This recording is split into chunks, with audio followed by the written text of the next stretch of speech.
And in most cases, you will go with the majority view, unless there is a reason to protect the minority position. So under the Constitution, for example, there's no discrimination on the basis of race or religion. Why? Because society as a whole accepts that there should be no discrimination on the basis of race or religion. But that's not a universal principle. That's something we accept here. But there are some countries where there is institutionalized discrimination on the basis of either race or religion as part of the official policy. And for those countries, they consider it right. But in Singapore, we don't. So in each case, you have to consider what the society regard as the correct or the right thing to do for that society. And particularly so in a state like Singapore, which is a secular state. The secular state's position should be that you go with the majority view unless there's a particular reason to uphold the minority position. And your legislation has to be a reflection of the societal norms and what is acceptable to that society.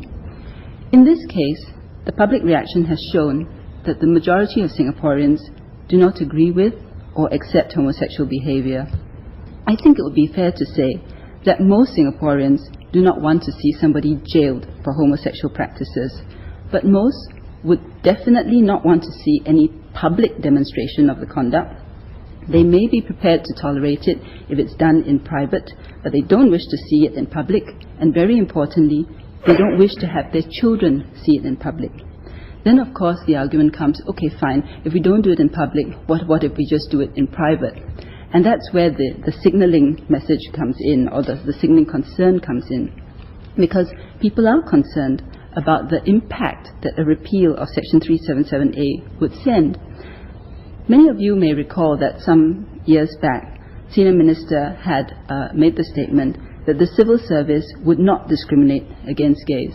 And that was a very progressive statement, because it indicates that the civil service will not discriminate against employing a homosexual just because he's homosexual, which is, that is already an advance of a public position from what you would have had 20 years ago. I don't think the government would have made such a statement like that 20 years ago.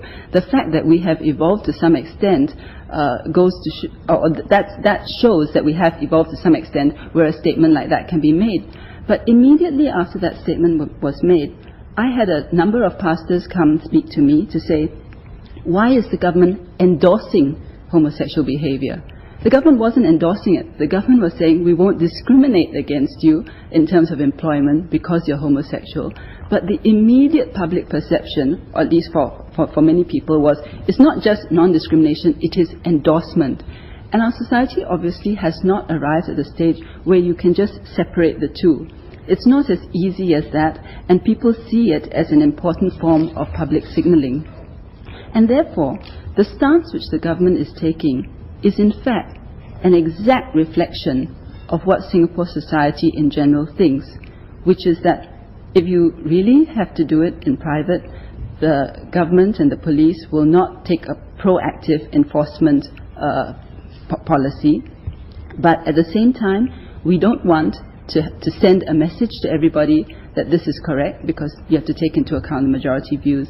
And I think that many liberal groups have for a long time thought that the government was exaggerating the extent of the conservatives in Singapore. But that is not so.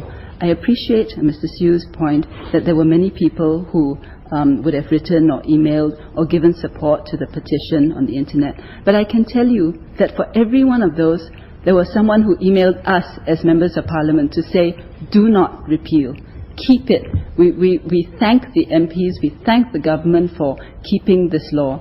So when you have a situation like that, when you have one group that feels very strongly to keep the law, you have another group that feels strongly to do away with it, what do? You have to make a decision. And the obvious decision in such a situation is to maintain the status quo and to recognize that somewhere down along the line, the situation may evolve. It may well change, just as the positions on slavery changed, just as the position on a woman being a chattel changed, thank goodness, just as many other things have changed along the way. So, I mean, actually, if you think about it, that's the conclusion that the Workers' Party arrived at.